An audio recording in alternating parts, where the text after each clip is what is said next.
Before I even get into the weeds of the book, which I want to very much, I want to know the audience listening here, because I don't want to forget this question. It's very important. Who can benefit most from your work in this audience? Who are the types of companies that you guys like to reach? David, if you want to take that, and then Alok, over to you. Sure.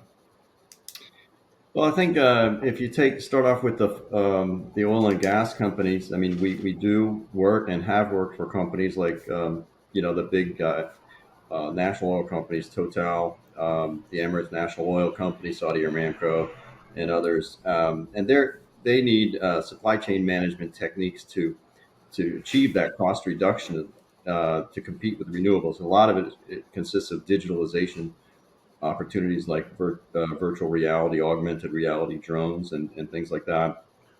And then on the renewable side, we're involved with solar and energy storage scalable ventures. I mentioned NEC energy storage, but also PV modules of all shapes and sizes, companies like Trina Solar, lithium-ion battery manufacturers that are pursuing solid state batteries, as well as minerals supply chains. One of our clients is CBMM, which is a Brazilian mining company. It makes alloys, specialty alloys for the batteries.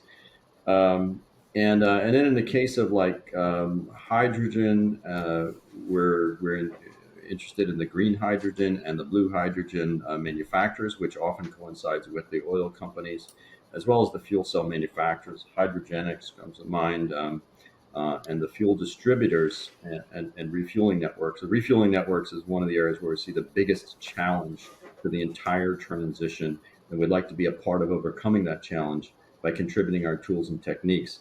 And then, of course, I mentioned we also have served major wind farm developers. Now, that is a great summary. I appreciate that. And that'll lead to a lot of questions.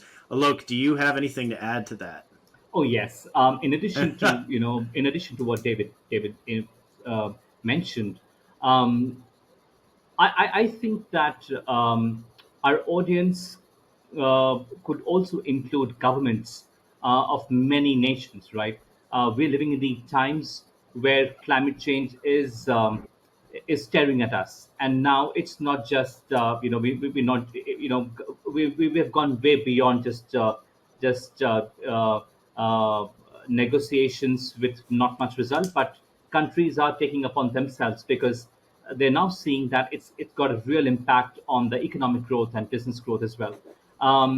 So we're living in the times when countries have already started spelling out net zero targets, and our book, Reinventing Value Chain, and the kind of principles and roadmap structures that we're talking about can have a huge impact on devising strategy and roadmap to achieve net zero targets that many of these governments are setting up.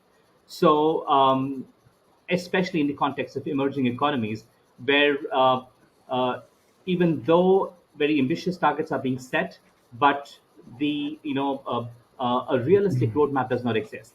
And these are the economies and governments that could also be very crucial audience and beneficiaries. Oh, Although, that's great. Thank you. Peter, I don't know if I could tag on to the back of that, but Go for it. in addition to the sort of future planning that arises when one says governments and agencies, we're also working with governments and agencies on some aspects of what to do with stranded assets. So, meaning that basically, if you're going to abandon oil and gas or fossil fuel production and power generation, what do you do with all those assets? And so, one of our projects right now has to do with, which is government funded, has to do with what do you do with coal? And it sounds like a funny question, but there's a whole economy which is based on coal production and processing right now. When you take away the demand, what do you do with all those assets? What do you do with all those skills and all those people? So we're involved in that kind of studies as well.